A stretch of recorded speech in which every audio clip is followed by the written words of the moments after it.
Hi friends, welcome back to my channel. ನಾನು ಚೆನ್ನಾಗಿದ್ದೀನಿ, ನೀವೆಲ್ಲರೂ ಹೇಗಿದ್ದೀರಾ? ಇವತ್ತು ನಾನು ಡೈಲಿ ಲಾಗ್ ಮಾಡ್ತಾ ಇದ್ದೀನಿ.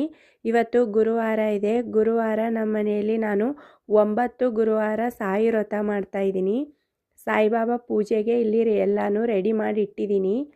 ಇವಾಗ ಸಾಯಿಬಾಬಾಗೆ ಕೊರಳಲ್ಲಿ ಹಾಕೋಕ್ಕೆ ಅಂತ ತುಳಸಿ ಮಾಲೆ ಮಾಡ್ತಾ ಇದ್ದೀನಿ. ನಮ್ಮ ಮನೆಯಲ್ಲಿ ಒಂದು ಚಿಕ್ಕ ವಿಗ್ರಹ ಇದೆ. ಆ ಚಿಕ್ಕ ವಿಗ್ರಹಕ್ಕೆ ಎಷ್ಟು ತುಳಸಿ ಮಾಲೆ ಬೇಕೋ ಅಷ್ಟೇ ಇವಾಗ ನಾನು ನನ್ನ ಕೈಯಾರೆ ಕಟ್ಟಿ ಹೂವಿನ ಮಾಲೆನ ಮತ್ತು ತುಳಸಿ ಹಾರನ ರೆಡಿ ಮಾಡ್ತಾ ಇದ್ದೀನಿ. ಇವಾಗ ನಾನು 7 ವಾರ ಆಯಿತು. 7 ಗುರುವಾರ ಸಾಯಿ ವ್ರತ ಮುಗಿಸಿದ್ದೀನಿ.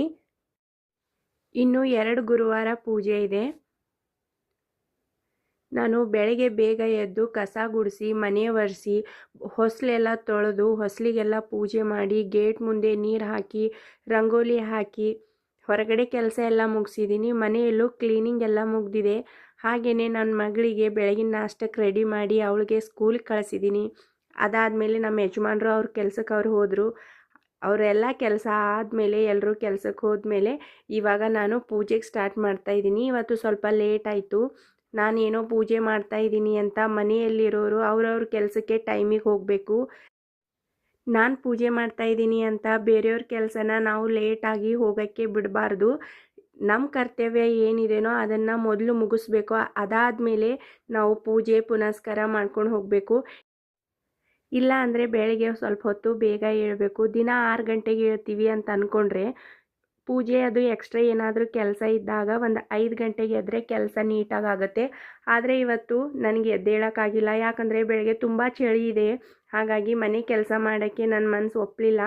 ಅದಕ್ಕೋಸ್ಕರ ನಾನು ದಿನ ಎದ್ದೇಳೋ ಟೈಮಿಗೆ ಎದ್ದು ಎಲ್ಲರ ಅವ್ರವ್ರ ಕೆಲಸಕ್ಕೆ ಅವ್ರಿಗೆ ಕಳಿಸಿ, ನನ್ನ ಮಗಳಿಗೆ ಸ್ಕೂಲ್ ಕಳಿಸಿ, ಇವಾಗ ನಾನು ಮನೆ ಕೆಲಸ ಎಲ್ಲ ಮುಗಿಸಿ ಅದಾದಮೇಲೆ ನಾನು ದೇವ್ರ ಪೂಜೆ ಮಾಡ್ತಾಯಿದ್ದೀನಿ. ಹಾಗಂತ ತುಂಬ ಏನೂ ಲೇಟ್ ಆಗಿಲ್ಲ. ಒಂದು 10 ಗಂಟೆ ಆಗಿದೆ. 10 ಗಂಟೆಗೆ ನಾನು ಇಲ್ಲಿ ಪೂಜೆಗೆಲ್ಲ ರೆಡಿ ಮಾಡ್ಕೋತಾ ಇದ್ದೀನಿ. ಯಾಕಂದರೆ ಇವಾಗ ಪ್ರಕೃತಿ ವಾತಾವರಣ ತುಂಬ ಚೇಂಜ್ ಆಗಿದೆ. ಮೊದಲಿನ ಥರ ಇಲ್ಲ. ತುಂಬ ಚಳಿ ಆಗ್ತಾಯಿದೆ. ಆ ಚಳಿಗೆ ನಮ್ಮ ದೇಹ ಒಂದೇ ಟೈಮಿಗೆ ಹೊಂದ್ಕೊಳ್ಳೋಕ್ಕಾಗಲ್ಲ. ಇಷ್ಟು ದಿನ ಬಿಸಿಲಿತ್ತು, ಟೆಂಪ್ರೇಚರು ಕರೆಕ್ಟಾಗಿತ್ತು, ಅದಕ್ಕೆ ಹೊಂದ್ಕೊಂಡಿತ್ತು ನಮ್ಮ ದೇಹ. ಇವಾಗ ಸಡನ್ನಾಗಿ ಚಳಿ ಆಗ್ತಾಯಿದೆ. ಅದಕ್ಕೆ ಹೊಂದ್ಕೋಬೇಕಂದ್ರೆ ಟೈಮ್ ಬೇಕಾಗುತ್ತೆ.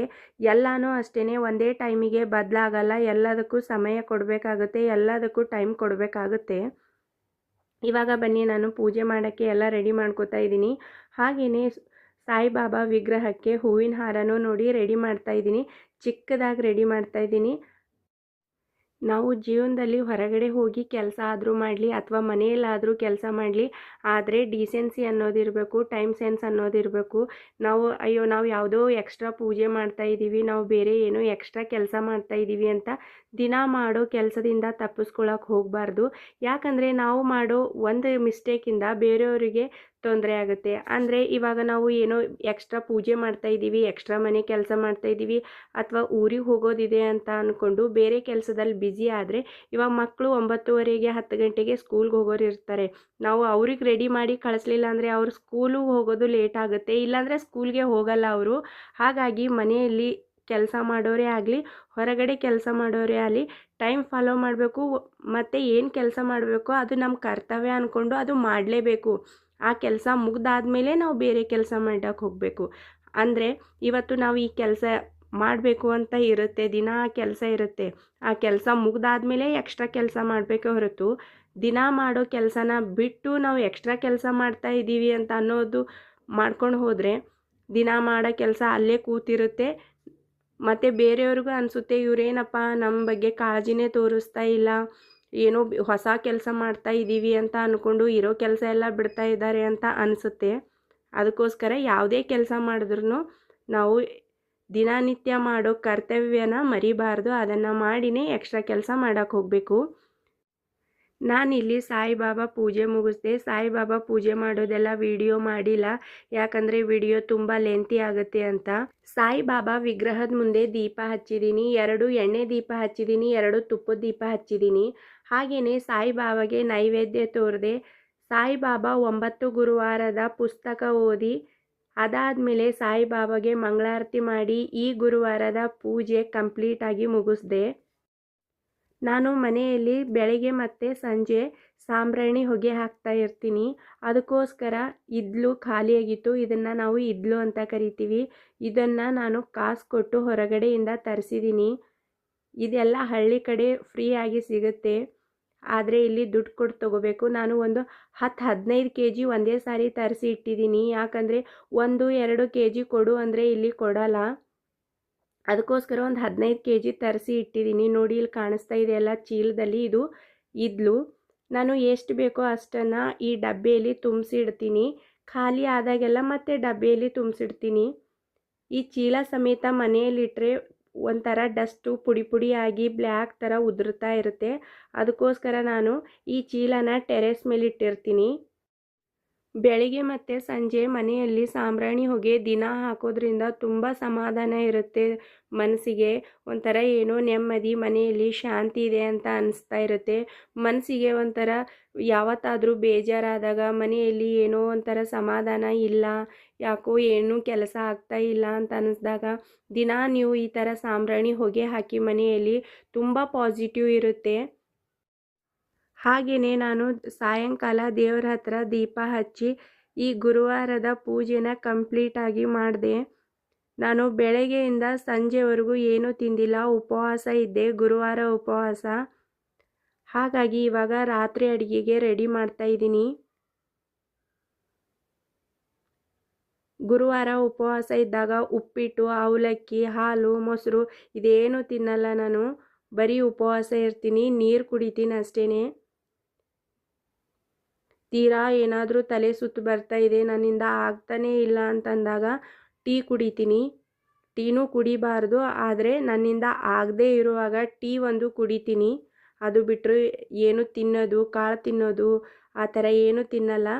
ಫುಲ್ ಬೆಳಗ್ಗೆ ಪೂಜೆ ಮಾಡಿದಾಗಿಂದ ಸ್ಟಾರ್ಟ್ ಮಾಡಿರೋದು, ಸಾಯಂಕಾಲ ದೇವ್ರ ಹತ್ರ ದೀಪ ಹಚ್ಚೋವರೆಗೂ ನಾನು ನೀರು, ಟೀ ಇವೆರಡು ಬಿಟ್ಟರೆ ಏನೂ ತಿನ್ನಲ್ಲ, ಏನೂ ಕುಡಿಯಲ್ಲ.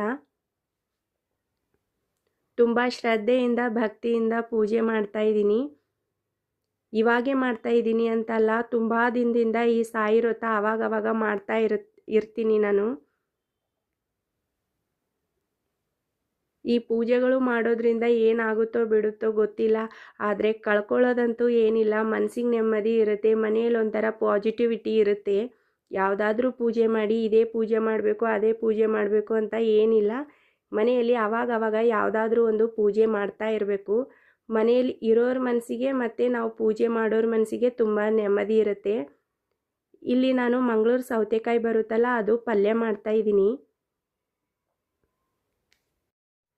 ಮೊದಲು ನಾನು ಉಪವಾಸ ಮಾಡಿದಾಗ ನನಗೂ ತುಂಬ ಹಸಿವೆ ಆಗ್ತಾಯಿತ್ತು.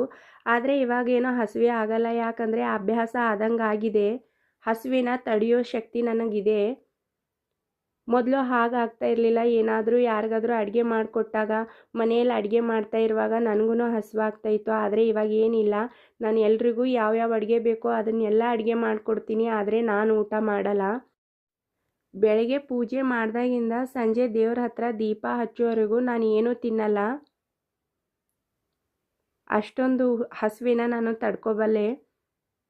ಹಾಗಂತ ನಾನು ಯಾವುದೇ ಕೆಲಸ ಮಾಡ್ದೇನೆ ರೆಸ್ಟ್ ಮಾಡೋದು ಮತ್ತು ಬೇರೆಯವರಿಗೆ ಯಾವುದೇ ಅಡುಗೆ ಮಾಡಿಕೊಡದೇ ಇರೋದು ಆ ಥರ ಏನೂ ಮಾಡಲ್ಲ. ನನ್ನ ದಿನನಿತ್ಯದ ಏನು ಕೆಲಸ ಇರುತ್ತೋ ಆರಾಮಾಗಿ ಎಲ್ಲ ಕೆಲಸನೂ ಮಾಡ್ತಾಯಿರ್ತೀನಿ.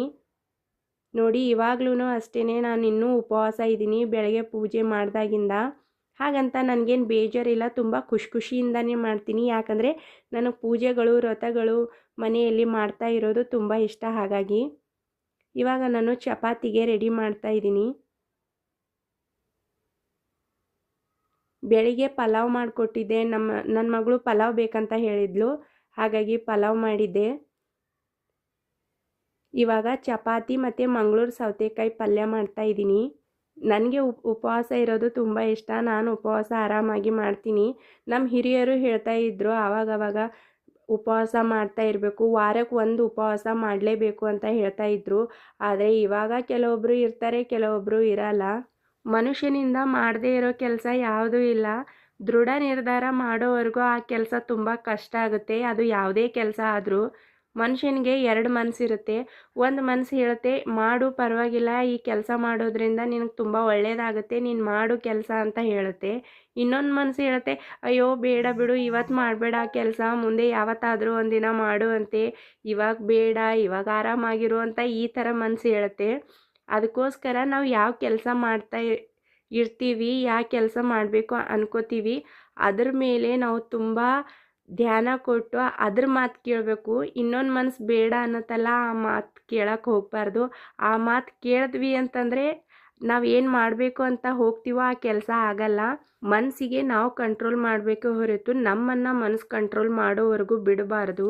ಇವತ್ತಿನ ವಿಡಿಯೋ ನೋಡಿದ್ರಲ್ಲ ಸ್ನೇಹಿತರೆ, ನನ್ನ ವಿಡಿಯೋ ನಿಮ್ಗೆ ಇಷ್ಟ ಆದರೆ ದಯವಿಟ್ಟು ಲೈಕ್, ಶೇರ್, ಕಮೆಂಟ್ ಮಾಡೋದನ್ನು ಮರಿಬೇಡಿ.